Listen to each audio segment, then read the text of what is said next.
안녕하세요, 여러분. 성공합시다. 우리가 선택을 하는 순간이 매번 있죠. 그런데 이렇게 할 때 사람들이 모르니까 괜찮지 않을까? 이런 생각을 하지만 중요한 건 하나님이 다 알고 계신다는 거예요. 오늘 우리 삶 가운데 있는 누구도 모르지만 정말 내 마음에 있는 그 죄, 오늘 하나님 앞에 다 회개하고 제거하는 날이 되면 좋겠어요. 자, 오늘 본문은요, 그리심산에서는 축복을, 에발산에서는 저주를 선포하는 장면인데요. 쉽게 얘기하자면 말씀을 지키면 복이고 어기면 저주라는 그 언약을 선포하고 또 마음에 새기고 그거를 자신의 입으로 결단하는 장면이에요. 자, 한번 살펴보도록 할게요. 11절. 그때 모세가 백성에게 말하였다. 당신들이 요단강을 건넌 뒤에 백성에게 축복을 선포하려고 그리심산에 설 지파들은 시몬과 레위와 유다와 이사갈과 요셉과 베냐민 지파입니다. 그리고 저주를 선포하려고 에발산에 설 지파들은 르우벤과 gad과 아셀과 스불론과 단과 납달리 지파입니다. 자, 12지파를 두 산, 그리심산과 에발산에 나누어 서게 하고 축복과 저주를 대비하고 있어요. 요단강을 건너고 약속의 땅에 들어가면 가장 먼저 해야 할 일이 어저께 봤던 율법을 돌에 세우는 거잖아요. 그 뒤에 이 예식을 하라는 거죠. 자, 우선 그리심산에는요, 시몬과 레위, 유다, 이사갈, 요셉과 베냐민 지파가 서고요. 에발산에는 르우벤, 갓, 아셀, 스불론, 단, 납달리 지파가 서게 돼요. 그리고 각각 축복과 저주를 외치게 되죠. 정확하게 어떤 기준을 가지고 이 지파들이 두 산에 배정되었는지는 알 수 없어요. 성경이 말해주고 있지 않거든요. 또 왜 그리심산에서는 축복이고 에발산에서는 저주를 외쳤는지도 분명하지 않지만 일단 눈으로 딱 보면, 현장을 보면 시청각적인 이유가 크다고 추정할 수 있어요. 같은 지역에 있는 산임에도 불구하고 그리심산은 푸르르고요, 에발산은 민둥산이에요. 그래서 그냥 딱 보기에도 축복, 저주 이렇게 보이는 거죠. 시각적으로 강렬한 대비를 통해서 그들이 선택하게 하고 결단하게 했던 거예요. 중요한 것은 의미인데요. 지금 이스라엘 지파들의 상황을 한번 보세요. 출애굽을 통해서 놀라운 구원의 은혜를 경험하고 드디어 약속의 땅에 도착했을 때 가장 먼저 해야 할 일에 대해서 지금 이제 죽음을 앞두고 그 약속 땅에 들어가지 못하는 모세가 유언처럼 말하고 있어요. 그것을 지금 이스라엘 백성들이 듣고 있는 거죠. 이집트에서 노예로 고통을 받고 있을 때 그들의 부르짖음을 들으시고 하나님이 모세를 통해서 구원 계획을 펼치셨어요. 10가지 재앙을 통해서 하나님이 어떤 분인지를 보여주셨죠. 그들은 당시 이집트의 통치 아래에서 신음하고 있었잖아요. 근데 이집트의 모든 신과 그 10가지 재앙의 신과 다 연결이 돼 있잖아요. 그 신들이 심판을 받고 파라오까지 심판하신 하나님이 진짜 참신이고 진짜 하나님이구나, 이걸 증명해줬죠. 그리고 6월절 어린 양을 통해서 그리스도를 통해서만 구원을 받는다는 것도 보여주셨어요. 그러니까 그들의 구원에 그들의 공로가 전혀 들어가지 않은 것을 눈으로 확인했죠. 그리고 전적인 하나님의 은혜를 경험했어요. 그렇게 구원받은 이스라엘 백성들은 죽음을 상징하는 바다, 그걸 홍해를 통과하죠. 그 장면을 바울이 세례받았다라고 표현하잖아요. 고린도전서 10장 1절에서부터 2절 말씀을 보면요, 우리 조상들이 모두 구름 아래에 있었고, 그러니까 불기둥,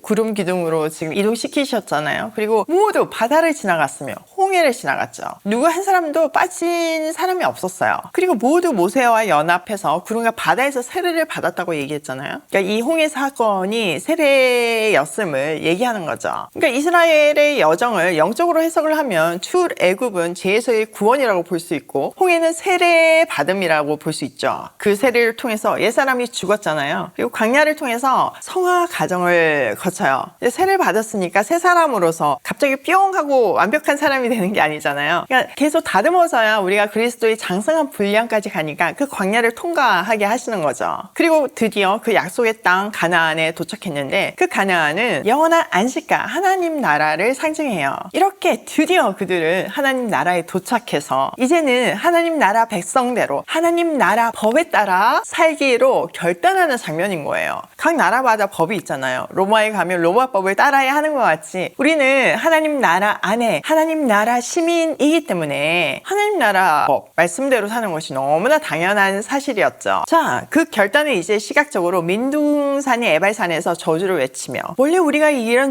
존재였습니다. 그런데 하나님의 은혜로 이제 그리심산에서 축복을 외치며 이렇게 복받은 존재가 되었습니다. 그걸 선포하는 거예요. 놀라운 하나님의 은혜를 찬양하는 거예요. 그 은혜에 감격해서 내가 하나님의 자녀답게 살겠다고 결단하는 거예요. 특별히 이곳은 주변에서 가장 높은 산이었어요. 그리고 에발산에서는 북쪽으로 헤르몬산이 보였고 동쪽으로 요단강, 서쪽으로 지중해, 남쪽은 예루살렘이 보이는 정말 약속의 땅이 한눈에 보이는 지점이었어요. 이런 곳에서 하나님 나라를 보면 하나님이 주신 그 약속이 성취된 것을 확인하며 말씀대로 살기로 결단하기엔 딱인 장소였던 거죠. 그러니까 이 장면은요, 정말 하나님 나라 백성들에게 시각적, 청각적 교육이 확실히 되는 장면이에요. 우리가 자녀 교육을 할 때도 이렇게 해야 돼요. 근데 여러분 진짜 이 장면을 우리가 떠올려 보면요, 같이 가슴이 뜨거워지지 않나요? 우리도 와 진짜 그렇다, 하나님 나라 백성답게 살아야 되겠다 이렇게 결단하게 되잖아요. 실제 이 명령은요, 여호수아서 8장 30절에서 35절에서 실행돼요. 자, 그 다음은요, 이제 12가지 범죄 유형에 대해서 말하며 결단하는 장면인데요. 14절. 그리고 레위 사람들은 큰 소리로 온 이스라엘 모든 백성에게 다음과 같이 외치십시오. 레위인들이 대표로 12가지 범죄 유형의 저주를 선언하고 백성들이 아멘으로 답하며 결단하는 장면이에요. 특별히 지금 이제 12가지 그 범죄 유형은 대부분이 은밀한 장소에서 행해지는 범죄예요. 그러니까 사람 눈에는 드러나지 않을 수 있지만 하나님은 다 알고 계신다. 그러니까 하나님 앞에서 하나님 백성답게 살아라는 경고가 담겨 있는 거죠.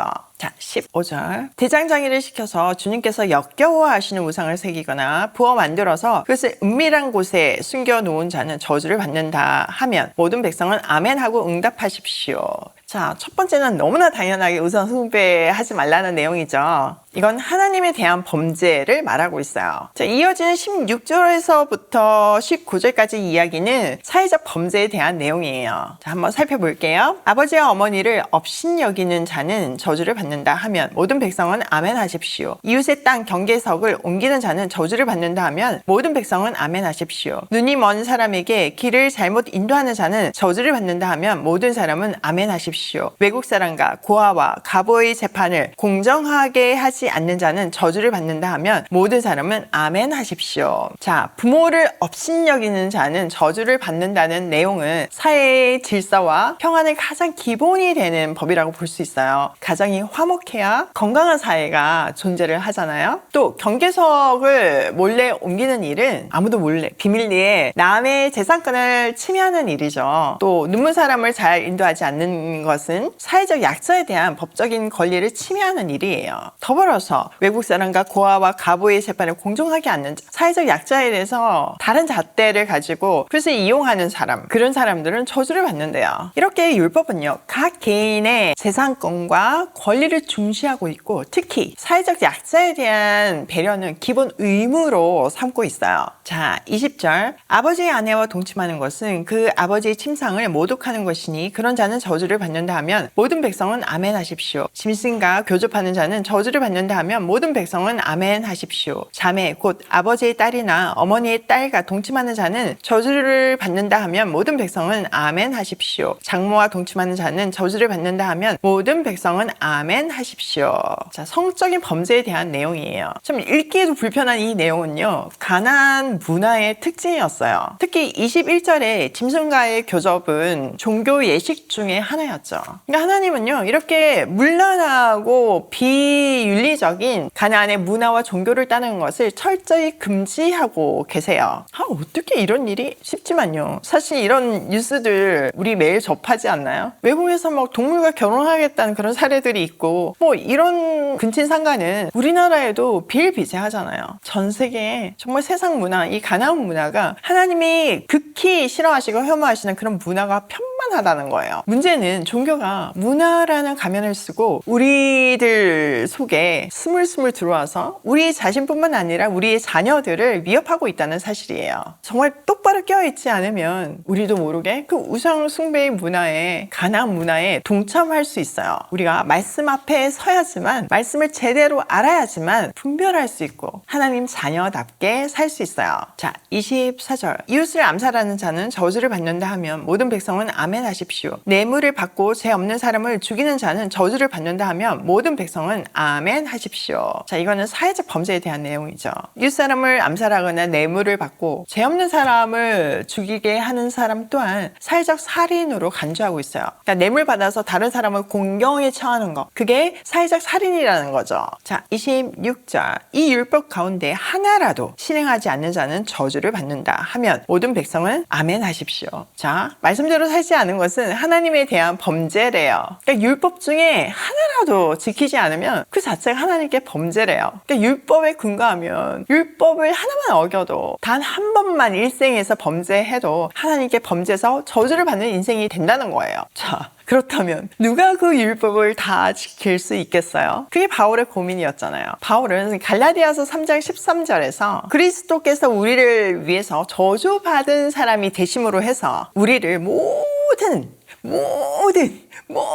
율법의 저주에서 속량해 주셨다고 하고 있어요. 그러니까 우리를 저주하는 그 모든 율법에서 우리가 저주를 받지 않고 지금 살아있는 근거는 놀라운 그리스도의 은혜 때문인 거죠. 그 십자가의 사랑 때문인 거죠. 그리스도의 대속의 죽음이 우리를 사망에서 생명으로 옮기셨어요. 이 신명기에 무거운 율법 저주 선언은 예수님의 십자가로 해결의 길이 열렸음을 이 복음서가 얘기해주고 있는 거죠. 이 율법의 저주가 크면 클수록 우리는 그리스도의 은혜가 더 반사되어서 더 대조되어서 더 크게 느낄 수 있어요. 자, 오늘 내용을 우리 삶에 한번 적용을 해보면 첫 번째, 말씀대로 사는 것이 복이다. 진짜 그래요.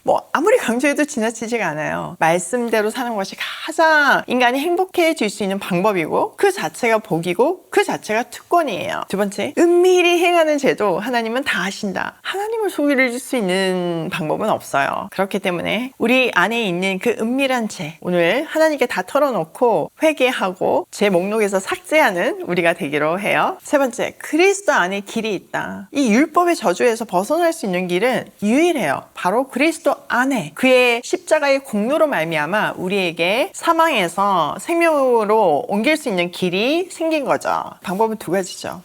모든 율법을 다 지키든지 그 한 번도 어기면 안 돼요. 다 지키다가 어느 날 실수 한 번 했다. 그거 다 끝인 거예요. 그 율법의 저주 안에 있는 건 거예요. 아니면 그리스도 안에서 그리스도의 십자가의 공로를 붙잡는 거예요. 오늘도 말씀대로 사는 것이 얼마나 큰 축복임을 기억하고 그 놀라운 그리스도의 은혜에 감격하며 고고싱해요.